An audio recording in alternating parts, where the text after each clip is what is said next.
epístola a Timoteo, capítulo 4, verso 1 al 2. Gloria al Señor.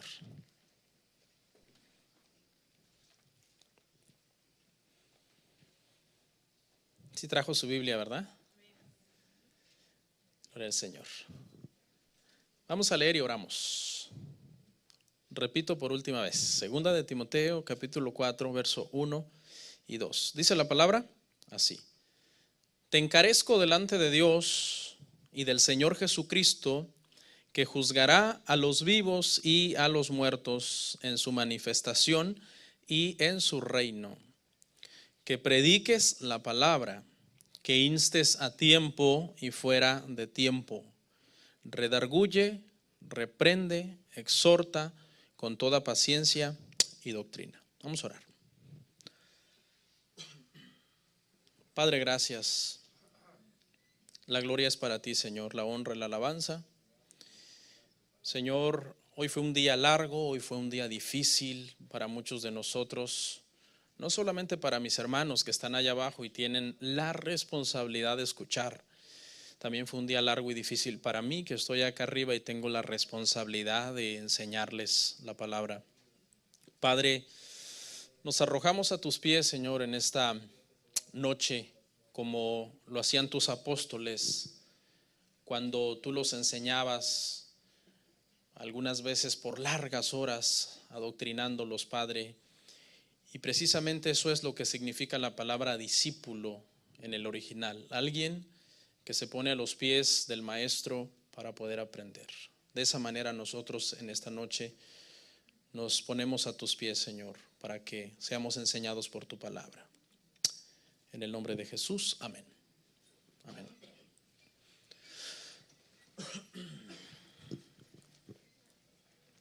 Hermanos, esta noche vamos a hablar sobre un tema que titulé Predicadores oigan. Ese es el título del tema esta noche, hermanos. Predicadores oigan. Yo sé que aquí la mayoría no somos predicadores de púlpito, porque según las estadísticas, de cada 100 cristianos, solamente 4 de esos 100 tienen llamado a ser predicadores desde el púlpito. Aunque claro, todos hemos sido llamados a predicar el evangelio, a enseñar el evangelio a los demás, porque la gran comisión consiste en eso: id y predicad las buenas nuevas, id y predicad el evangelio. Y en la gran comisión Jesús no hizo distinción entre predicadores de púlpito y todos los demás predicadores, que somos todos los que nos convertimos al Señor, y que nuestro anhelo debe de ser comunicar las buenas noticias de salvación a las demás personas. Así que este sermón, quizás, aunque está dirigido específicamente a quienes son predicadores de púlpito, que hay muchos, obviamente, no en esta iglesia, pero en todo el mundo, sin embargo, va dirigida para todos nosotros. Todos los cristianos debemos predicar el evangelio a nuestro vecino, a nuestro compañero de trabajo, a nuestro familiar, a cualquier persona que el Señor ponga en nuestro camino. Es nuestro deber poder hablarles la palabra. Y el sermón el día de hoy tiene el propósito, hermanos, de que precisamente equiparnos. Yo diría que más que sermón es una especie como de charla que vamos a tener esta noche, aquí así como en intimidad, en nosotros solitos, y tratar de prepararnos un poco con algunas herramientas que son necesarias en la predicación. ¿Ok? Estoy predicando de emergencia. Hoy no me tocaba predicar. La persona que le tocaba tuvo que salir del estado. Y entonces le dije: Señor, ¿qué predico?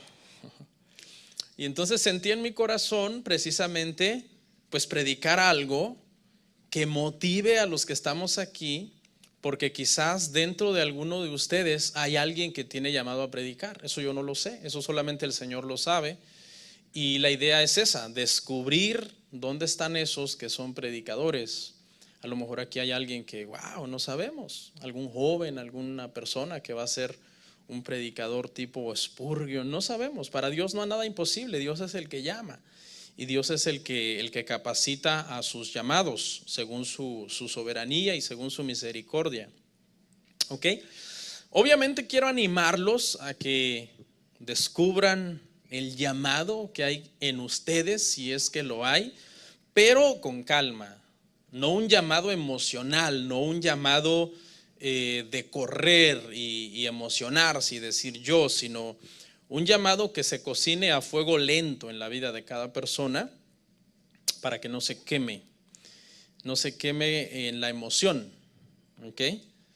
Así que pues esa es la idea del día de hoy. El pasaje que leímos, hermano, para mí es un pasaje especial, segunda de Timoteo 4, 1 y 2, porque este fue el primer pasaje que yo prediqué cuando yo me convertí al Evangelio hace 16 años, en el año 2002.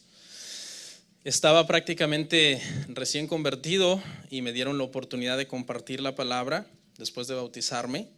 Y entonces Dios puso en mi corazón este pasaje. Así que este pasaje para mí es muy especial. Cada vez que lo leo, me recuerdo de la primera vez que yo prediqué y compartí la palabra y cometí 1,000,000 de errores. Y lo sigo cometiendo, pero ahora ya es 1,000,000 menos 1. Pero estamos aprendiendo y es bueno que sigamos siendo formados, hermano, por el Señor. Quiero que sepan que el predicador más grande de los últimos 1000 años fue ese señor que ven en pantalla, se llamaba Charles Spurgeon. Según la teología cristiana y los grandes conocedores que de verdad se dedican a analizar sermones y analizar libros, llegaron a la conclusión que es ese señor de Inglaterra. Vivió en 1834 me parece que nació. Y se le conoce como el príncipe de los predicadores. Ahora, ¿quieres saber un dato curioso de este hermano? No tuvo estudios teológicos ni seminario bíblico. Sí. Él no tuvo esa preparación teológica. Se convirtió cuando tenía apenas 16, 17 años. Comenzó a pastorear bastante joven una congregación. No estoy diciendo con esto que prepararnos no es necesario y que prepararnos no es importante. Lo que quiero decir es que el llamado divino es más importante que la preparación. O sea, cuando Dios marca y llama a una persona para predicar, eso es lo primero. Ya de ahí, ese fuego que este predicador siente en sus huesos y que no lo puede resistir, es el que lo hace prepararse. Cuando ese orden se invierte, se cae en muchos problemas, porque hay gente que piensa que al prepararte vas a obligar a Dios a que te llame. O sea, como diciendo, voy a estudiar el seminario, voy a terminar el instituto bíblico, recibo un papel y ahora, Señor, pues aquí estoy, llámame. Y no es así, es a la inversa. Dios te llama y es ese llamado el que produce un hambre por prepararte en el ministerio para poder llegar a ser un predicador. ¿Ok? El llamado es muy difícil. Un llamado divino a predicar es un llamado al sufrimiento. O sea, todo el que sea llamado por Dios divinamente a predicar está siendo llamado al sufrimiento. Yo sé que algunos de ustedes quizás no me creen porque lamentablemente en la iglesia se han metido muchos falsos conceptos de quién es un pastor o de quién es un predicador. Mucha gente piensa que un pastor o un predicador es una persona que no trabaja. ¿Han oído eso? Pídale raya al pastor porque él no trabaja. Y esos son conceptos erróneos, hermano, que se han metido dentro de las iglesias en general. Pero no, el llamado divino, hermanos, es un llamado al trabajo duro, a un trabajo arduo que requiere años y años de preparación y, por cierto, nunca termina. El llamado divino a predicar termina el día que mueres. Y si Dios te diera chance, todavía creo te darían ganas de predicar en tu propio funeral. O sea, porque eso es para toda la vida. Es una marca, es un llamado divino. ¿Ok? Y es necesario que tras el llamado venga una preparación, la cual puede ser en un instituto, está bien, o en un seminario, o también puede ser una preparación autodidacta. Una preparación donde tú mismo estudias y te preparas y lees, investigas y tratas de armarte con todo el conocimiento teológico. No necesitas ir necesariamente, sería bueno ir, si puedes, si tienes los medios, si hay un lugar adecuado. Pero precisamente Spurgeon fue un predicador autodidacta. Se preparaba y estudiaba muchísimo. Estaba leyendo un estudio acerca de todos los libros que él escribió y que a él le generaron millones y millones de dólares. Pero él siempre usaba ese dinero para los pobres, para los orfelinatos, para la iglesia, para construir un templo, porque el templo donde él estaba de pastor estaba muy deteriorado. Así fue como él llegó a pastorear ahí. Cuando él llegó al templo ya estaba muy viejo y tuvieron que construir otro templo. Y siempre usó para eso el dinero que él producía por medio de muchos libros, muy buenos libros, buenísimos libros de Spurgeon, se los recomiendo. Ahora, ¿qué tan preparado debería de estar un predicador? Es necesaria la preparación. Primero es el llamado y luego después es la preparación, pero la preparación es muy importante. Por ejemplo, le voy a hacer unas preguntas. ¿A quién de ustedes les gustaría que un médico que apenas tiene ideas básicas de una cirugía le hiciera una cirugía? A nadie, porque tú dices, ¿cómo voy a poner mi vida en las manos de esta persona que no tiene la preparación? ¿Verdad? Por pura lógica, tú dices, necesitamos un médico y que sea graduado y que tenga preparación. Un contador, por ejemplo. ¿Quién de ustedes llevaría sus finanzas o sus impuestos a un contador que si le dices 2 más 2, 5? O sea, tú dices, no, aquí mi dinero está en peligro y me va a hacer mal la declaración y el IRS va a venir contra mí. Tú dices, no, pues un profesional, alguien que sepa hacerlo. Un arquitecto, por ejemplo, si contratas a un arquitecto a que te construya tu casa y el arquitecto te sale con que no, para ahorrar material y dinero vamos a hacer un techo que no estamos seguros si va a permanecer o se va a caer, pero usted va a ahorrar. Entonces, no, pues me cae encima el techo, me caen encima las estructuras. Tú también vas a querer que este arquitecto esté preparado, ¿verdad que sí? Bueno, entonces, ¿por qué muchas veces nos conformamos con cualquier predicación? O sea, si hay algo que usted se tiene que llevar el día de hoy, hermanos, es que no nos conformemos con cualquier predicación, que exijamos que se nos predique la palabra, que exijamos que se nos enseñe correctamente la palabra de Dios.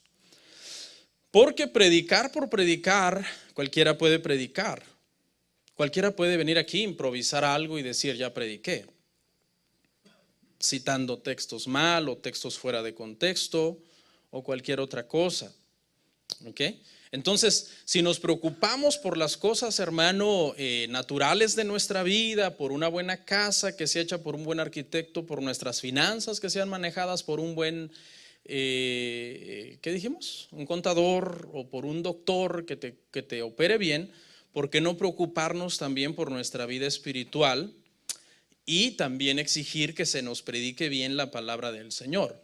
O sea, los predicadores debemos de subir aquí con mucha seriedad, sabiendo que cuando estamos predicando la palabra del Señor, de alguna forma, las almas que nos están escuchando, de alguna forma nosotros las tenemos un poco como en nuestras manos. Porque es el momento en que nosotros vamos a alimentar a esas personas para que crezcan y maduren y puedan dar los frutos que deben de dar. No sé si me siguen hasta acá. ¿Están despiertos? Los veo como... Creo que el calor los está noqueando un poco. Dice que una vez un barco, historia verídica, un barco estaba a punto de hundirse. Entonces el capitán y toda la tripulación se lanzaron en un bote porque el barco se estaba hundiendo, pero ya cuando estaban en el bote se dieron cuenta que era imposible llegar a la orilla. Entonces vieron que estaba pasando otro bote por ahí, otro barco. Y dijeron, bueno, hagámosle señas con una lámpara, hagámosle señas con una luz para que vengan y nos rescaten. Y tenían una lámpara, pero no tenían con qué encender la lámpara. Y entonces el capitán comenzó a preguntarle a toda la tripulación, ¿alguien tiene un fósforo? ¿Alguien tiene un cerillo o algo para poder encender la lámpara? Y pues un hombre encontró en su bolsa un fósforo en la caja, un fósforo, uno solo. Entonces el capitán del barco tomó el fósforo, tomó la caja de fósforos con uno solo, tomó aire profundamente y se dispuso a raspar el fósforo. ¿Cuántos han prendido un cerillo alguna vez? Ya hoy todo es así, ¿no? De un botoncito. Ya aprenden, ¿no? Pero allá en nuestro pueblo y todo, con los cerillos. Y el capitán tomó el impulso y se hizo el valiente, y todos en el bote lo rodearon y trataron de cubrirlo con su ropa y con sus manos para evitar que un salpicón de agua o un aire apagara el fósforo. Y prendió el fósforo y prendió la lámpara y hizo las señales, y el barco que estaba por ahí cerca los vio y vino y los rescataron. ¿Cuál es la enseñanza? Todos estos hombres dependían de un fósforo. En ese fósforo les iba la vida prácticamente. Si al prenderlo se apagaba o se salpicaba con algo, no iban a poder encender la lámpara para hacer las señales. ¿Por qué le estoy hablando esto? Más o menos el pastor es como ese capitán, que la predicación es como un recurso que él tiene que usar. Y debe de cuidarlo, porque así como de la misma forma en ese fósforo les iba la vida a toda esa tripulación, de la misma forma también en lo que el pastor esté predicando, también le va la vida eterna a muchas personas. Porque Pablo le dijo a Timoteo, predica esto a los demás, porque predicando esto salvarás a los que te oyen y también a ti mismo. Entonces es bien importante que cuando nosotros vamos a dar el mensaje de la palabra, lo hagamos con esa actitud, como ese capitán que tomó valor y dijo, en este fósforo nos va la vida, y lo prendió para poder prender esa lámpara. Así que predicar, hermanos, no es tan fácil, porque estamos prácticamente, Dios nos está en el momento en que estamos predicando dando la autoridad para que nosotros podamos nutrir las almas que Él creó. ¿Ok? Vamos a ver el pasaje que leí al principio, hermanos. Son 2 versículos y quiero que veamos estas frases. La primera frase es te encarezco, que otra forma de decir te encarezco sería te ordeno. Es decir, es un imperativo de cómo Pablo se está refiriendo en este pasaje a Timoteo en este caso. ¿Ok? Le está mandando de una forma fuerte a que él predique la palabra. Y le dice, te encarezco yo como apóstol te mando, pero te lo mando delante de Dios y delante del Señor Jesucristo. Esta expresión es una expresión que ponía a Timoteo en una postura de humillación ante Dios, algo así como la postura de un condenado ante un juez. Eso es lo que significa esta frase. Es como cuando alguien está frente a un juez y el juez le dice, por lo que hiciste, 5 años. Y en ese momento está en una postura de humillación el condenado. Eso es lo que significa delante de Dios y delante del Señor Jesucristo. Yo te encarezco que prediques la palabra. Es decir, estás delante de Dios y todo lo que vas a decir, todo lo que vas a hacer, tiene que hacer de acuerdo a la voluntad del Señor. Predica como que estás delante de Dios. ¿Se imagina? Si nosotros los predicadores tenemos más clara esa perspectiva de la eternidad, nosotros vamos a predicar con más énfasis, con más amor por las almas la palabra de Dios. O sea, tenemos que predicar como si fuera prácticamente el último día y mañana fuera el día del juicio, y yo le estoy dando a usted la palabra para que usted se presente de una forma digna delante del Señor. Ese es el sentido en el que le está hablando Pablo a Timoteo. Tienes que hablar la palabra de acuerdo a la voluntad del Señor.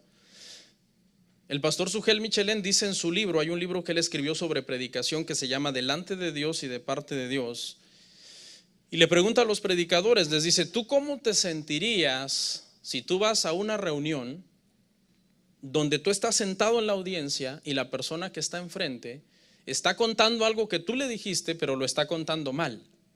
No está contando exactamente lo que tú le dijiste, sino que está acomodándolo o quitándole o poniéndole según su conveniencia. ¿Cuál sería tu reacción?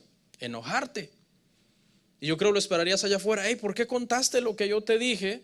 Pero no lo contaste bien, lo contaste mal. En ese sentido, nosotros cuando nos subimos al púlpito a predicar, también tenemos que ser fieles al mensaje de la palabra del Señor y a lo que el Señor quiere transmitirle a su pueblo. ¿Y cuál es el mensaje, hermano, de toda la Biblia, desde Génesis a Apocalipsis? El mensaje de la salvación. El mensaje de que hay vida eterna en Cristo Jesús. Ese es el mensaje, hermano, de toda la Biblia. Hay vida eterna en Cristo Jesús. Y luego la última parte le dice que prediques la palabra.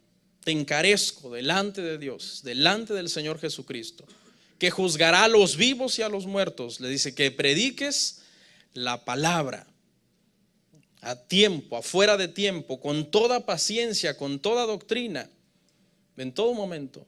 ¿Por qué? Porque Timoteo había llegado un momento, hermanos, en que se había desanimado. Estaba cansado ya.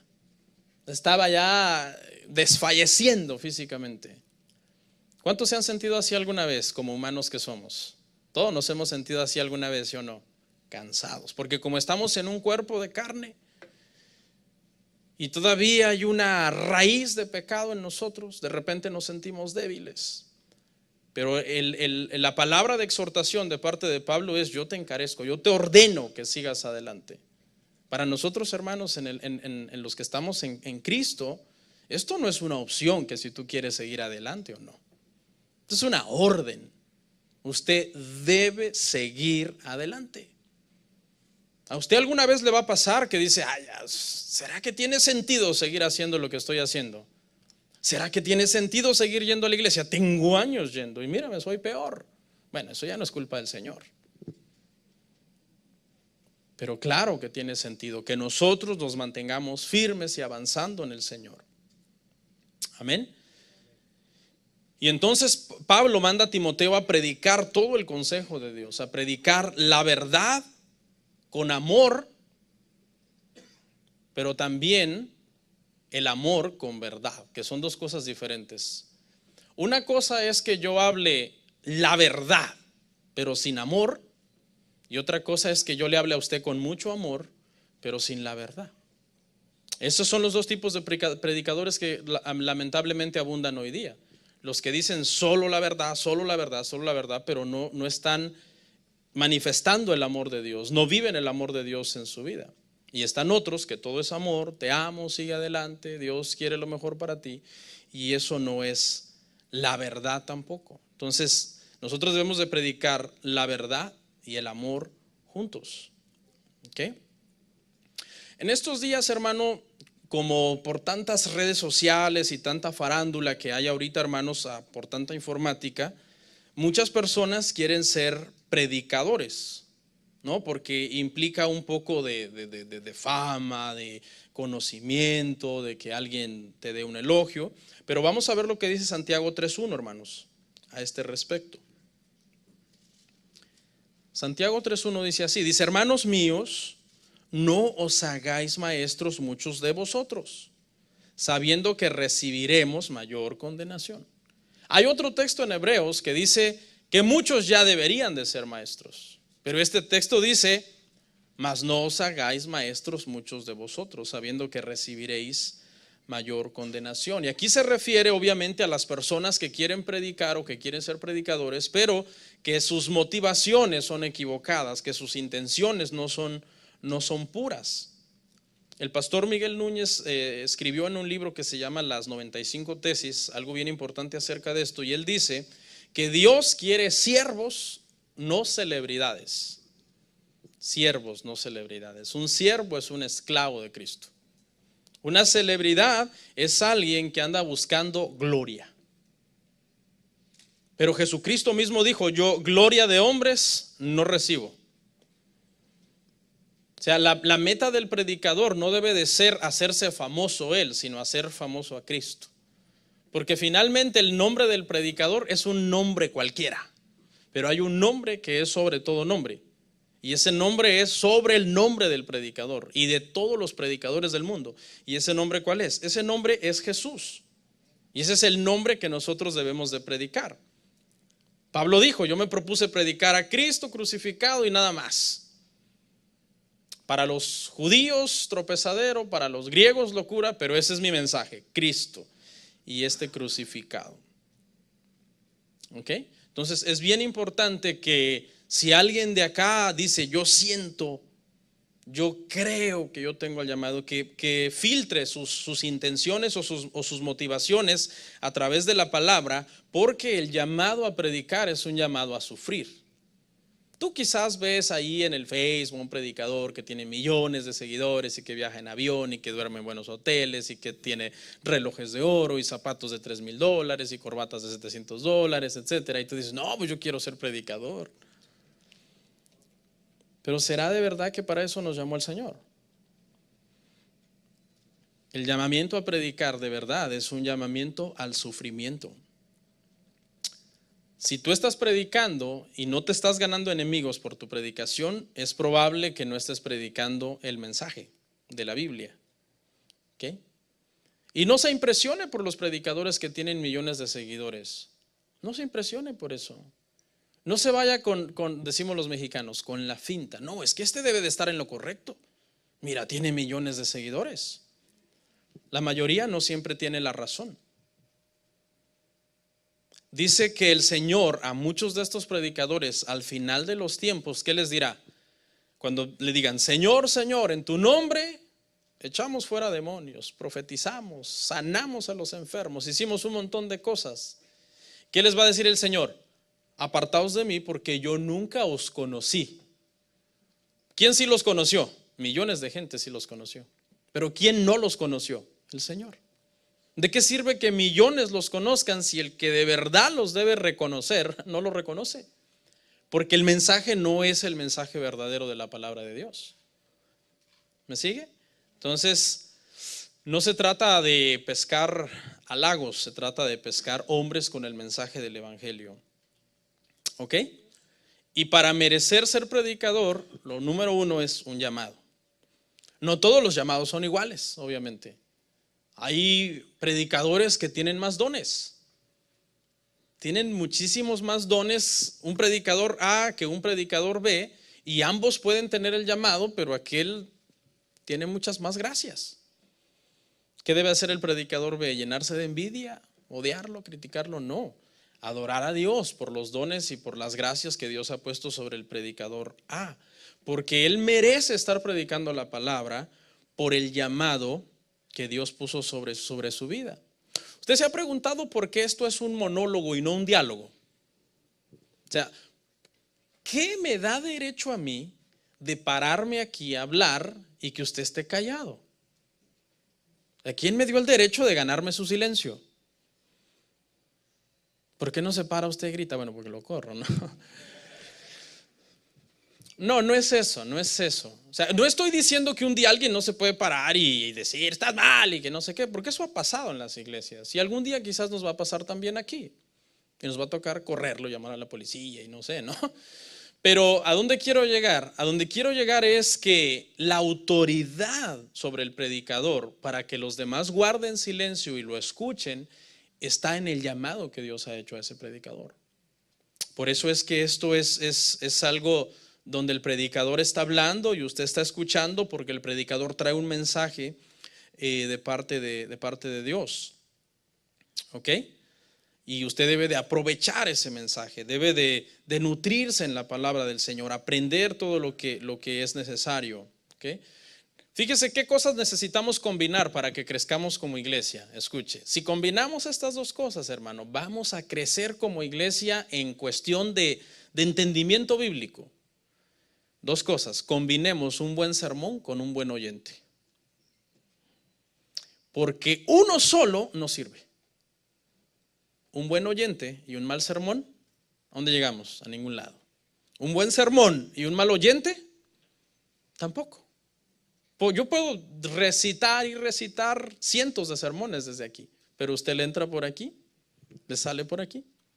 Entonces combinemos esas dos cosas, hermano. ¿Cuánta gente no se queja de los sermones? Ay, el sermón no me gustó. La pregunta es, los que sí te han gustado, ¿ya los aplicaste a tu vida? Hay gente que me llama y me dice: pastor, es increíble, el sermón estuvo tan claro. Y mira, esta gente no entienden.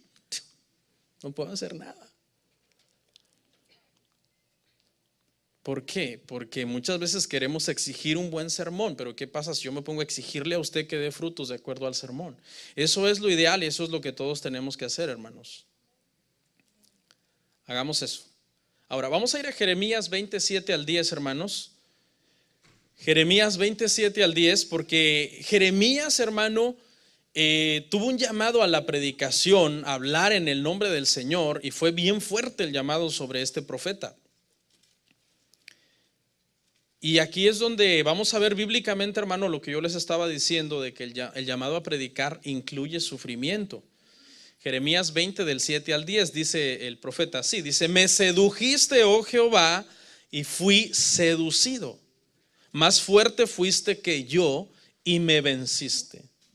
Cada día he sido escarnecido, cada cual se burla de mí. Porque cuantas veces hablo, doy voces, grito, violencia y destrucción. Porque la palabra de Jehová me ha sido para afrenta y escarnio cada día. Y dije: no me acordaré más de él, ni hablaré más en su nombre. No obstante, había en mi corazón como un fuego ardiente metido en mis huesos. Traté de sufrirlo y no pude, porque oí la murmuración de muchos, temor de todas partes. Denunciad, denunciémosle. Todos mis amigos miraban si claudicaría. Mire la audiencia de Jeremías, deseando que ya dejara de predicar, que se engañara, decían, y prevaleceremos contra él y tomaremos de él nuestra venganza.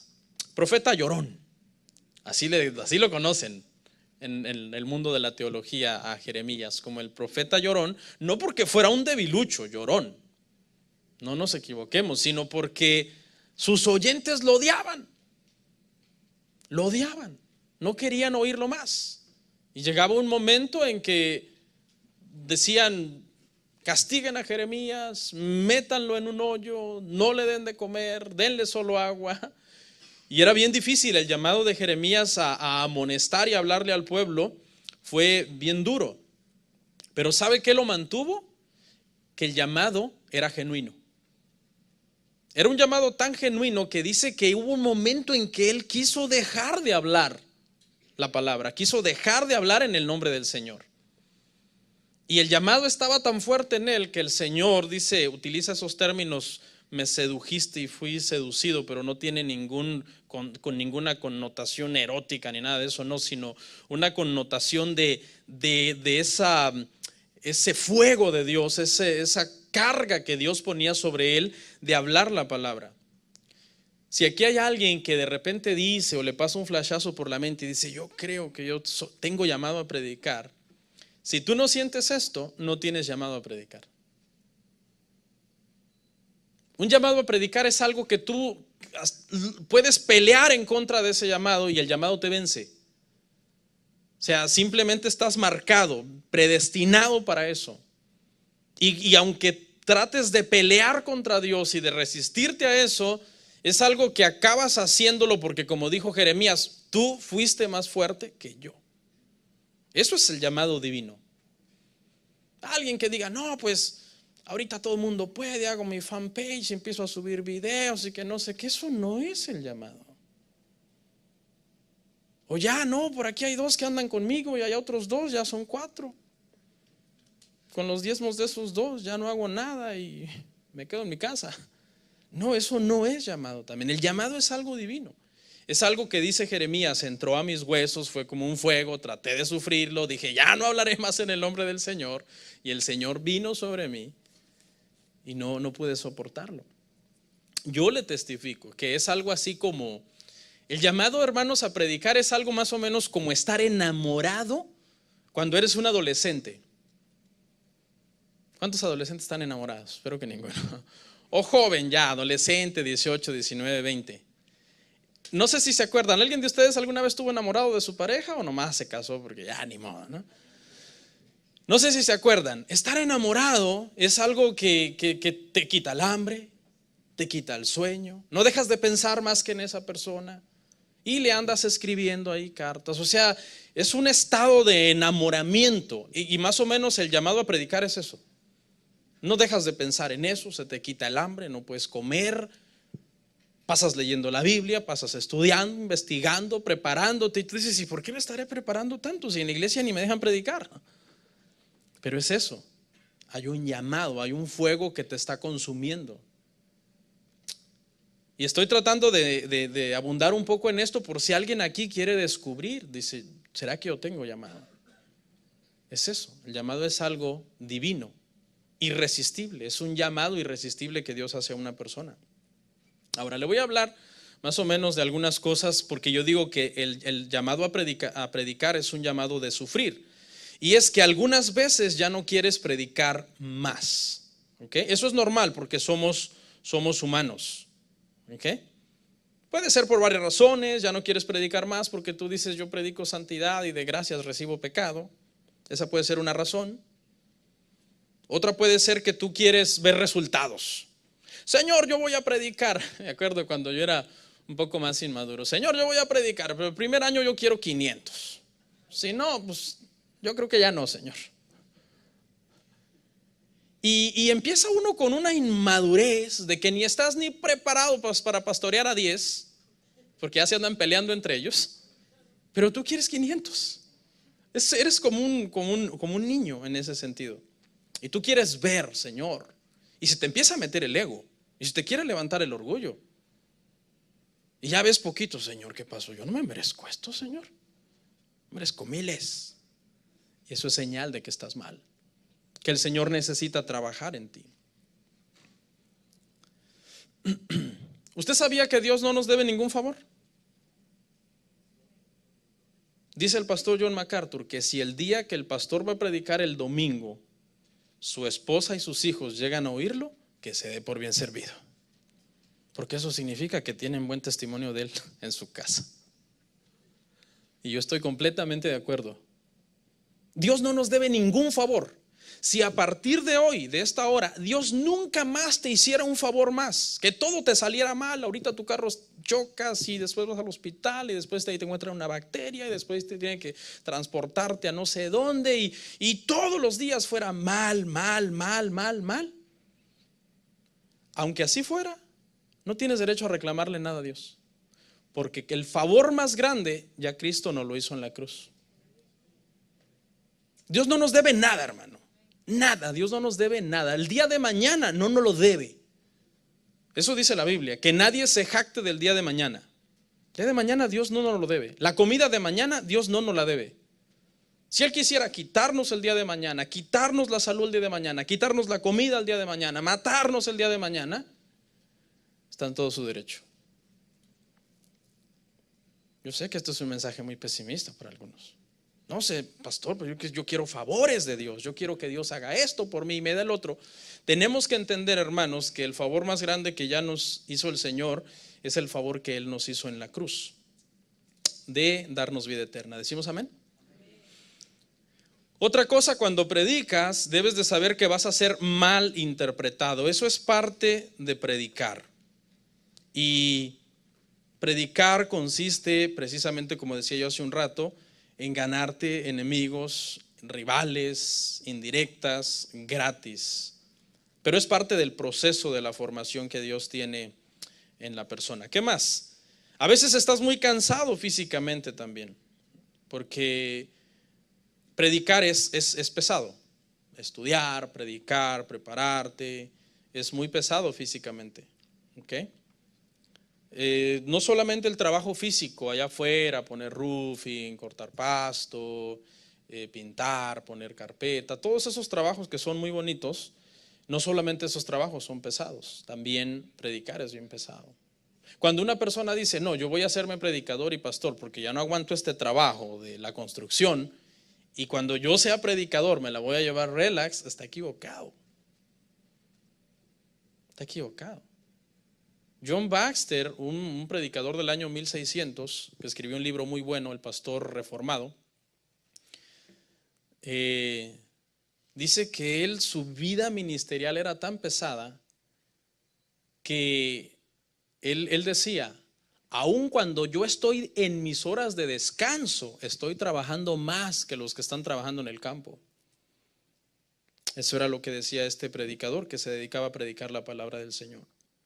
Y otras cosas también, hermanos, al predicar es que se padece un poco de soledad. Esto es normal porque la gente te ve como el que todo lo espiritualiza. Ahí viene el pastor. O sea, estábamos tan bien, hombre, ¿para qué lo invitaron? Ya no vamos a poder bromear a gusto, ya no vamos a poder decir chabacanerías. Vino el pastor, todo lo espiritualiza, de todo nos quiere dar un sermón. Mis hijas me han dicho, papá, ¿por qué todo lo tienes que volver una lección? Digo, es que yo veo las cosas así, es una perspectiva espiritual. ¿O el cristianismo no es algo espiritual? ¿El cristianismo es algo espiritual, hermanos? Entonces, ser predicador también te hace ganar esa fama de que quieres ser el teólogo, el espiritual, el que siempre quiere reprender a los demás. Mire lo que dijo Pablo en Gálatas 4:16. Gálatas 4:16 dijo Pablo, me he hecho pues vuestro enemigo por deciros la verdad. Ahora, hay que hacer la diferencia entre decir la verdad de la palabra y ser el típico maleducado y respetuoso que dice, yo le digo a todos sus verdades. Ese es otro, es un imprudente, inmaduro, falta de sabiduría. No, decir la verdad de la palabra es decirla con amor, por el bien de las personas. Entonces es eso. Ya, termino con este punto. La vida espiritual del predicador. Vamos a Romanos 2:22.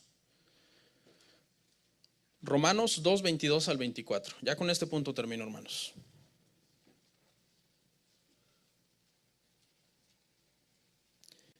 Dice, tú pues que enseñas a otro, ¿no te enseñas a ti mismo? Tú que predicas que no se ha de hurtar, ¿hurtas? Tú que dices que no se ha de adulterar, ¿adulteras? Tú que abominas de los ídolos, ¿cometes sacrilegio? Tú que te jactas de la ley, con infracción de la ley, ¿deshonras a Dios? Porque como está escrito, el nombre de Dios es blasfemado entre los gentiles por causa de vosotros. ¿Cuántos alguna vez, hermanos, han visto una película cristiana? Yo he visto varias. La pasión de Cristo, Hijo de Dios, la vida del apóstol Pablo, la vida del apóstol Juan. Son bien bonitas, por cierto. Hay una en YouTube del apóstol Pablo, buenísima. Ahora, ¿cuántos saben que esos actores, cuando van al casting para hacer el papel de Cristo, de Pablo, de Juan o de Pedro, no se les requiere que sean cristianos? No, ¿verdad que no? Porque no van a ir a un altar, van a ir a un escenario, van a ir a actuar. Aunque algunos se convierten, me parece que el que hizo el papel de la pasión de Cristo se convirtió, ¿no? Y es cristiano, qué bueno, pero no siempre pasa así. Pero se entiende que ellos no necesitan vivir una vida impecable para interpretar a Cristo o aprenderse líneas de la Biblia que ellos citan en las escenas. ¿Por qué? Porque están actuando. Le tengo una noticia. El stage no es un escenario. O sea, los actores pueden actuar como cristianos. En las películas, en las series cristianas, pueden actuar que son Cristo. Pero usted aquí no puede actuar. Usted aquí tiene que ser lo que supuestamente dice que es. Lo que supuestamente le está proyectando a los que están allá abajo. Los actores están actuando. Los cristianos estamos tratando todos los días de parecernos más a Jesús. ¿Qué era el altar, hermanos? Si nos remontamos nosotros al Antiguo Testamento, ¿qué representaba el altar? ¿Qué representaba? Muerte. Eso representaba el altar en el Antiguo Testamento. Y cuando usted sube aquí, que nosotros lo llamamos altar también por tradición, ¿no? ¿Qué es lo que usted está diciendo? Que usted está muerto a su usted personal. ¿Y que quién vive en usted? Cristo. O sea, todos los que están allá abajo esperan que usted sea un cristiano santificado.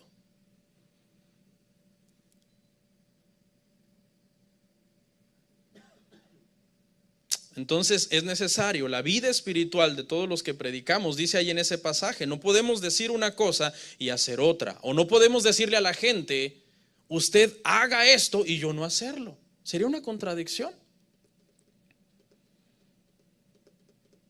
Yo creo que hay gente que piensa, hermano, de que han de decir, yo pienso que hay gente que piensa de la siguiente forma: me voy a echar mis pecadillos, pues a ver si el pastor no también va a estar haciendo lo mismo. Yo aguantándome de pecar y a lo mejor el pastor dándole rienda suelta a su vida. No, hermanos, no somos actores. Somos hijos de Dios y debemos de vivir como hijos de Dios. Debemos hacer la voluntad de Dios. Amén. Para eso es necesario que los que predicamos tengamos una vida de oración. ¿Ok? Debemos orar, tener comunión con Dios siempre. Leer la Biblia. Leer la Biblia no solamente para buscar sermones. No, leer la Biblia para buscar a Cristo. Y que Cristo nos cambie a nosotros para que después les prediquemos a las personas y Cristo cambie a las personas. Hermano, hay un síndrome que se da en el ministerio bien terrible, que si uno no tiene cuidado uno puede acabar, hermano, que es concentrarte tanto en lo que tienes que hacer que te olvidas de Dios. Eso le pasó a la iglesia de Éfeso. Trabajaban, hermano, en la obra, pero se habían olvidado del Dios de la obra. Es bien tremendo. Cuando ya estás metido en el ministerio y te dedicas a predicar y a dirigir la iglesia y todo, si no sabes hacer diferencia en esa línea entre tu vida espiritual, porque antes de ser llamado a ser predicador, primero eres llamado a ser ¿qué? Cristiano. O sea, primero tú debes de ser cristiano, tú. Y después, si Dios le place llamarte a predicar, pues eso es un segundo llamado. Pero el primer llamado es a que tú vivas una vida que honre al Señor. Leonard Ravenhill, un pastor de antaño, decía: hay un mundo de diferencia entre conocer la palabra de Dios y conocer al Dios de la palabra. Es un mundo de diferencia. El diablo conocía la palabra. O sea, no se confunda que alguien porque conoce la palabra tiene llamado. ¿No? Alguien puede conocer la palabra y no conocer ¿a quién? A Dios.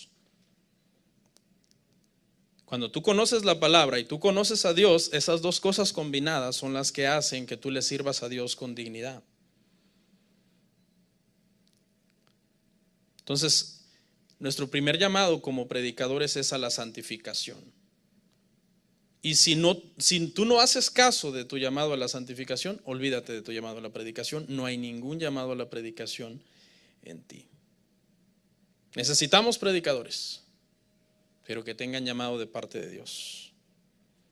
Si alguien está buscando fama, dinero, dejar de trabajar, eso no sirve.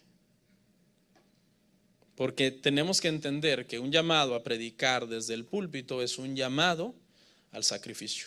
Porque eso es lo que el púlpito significa: sacrificio y muerte a nosotros para hacer la voluntad del Señor. Que el Señor nos ayude, hermano. Vamos a orar.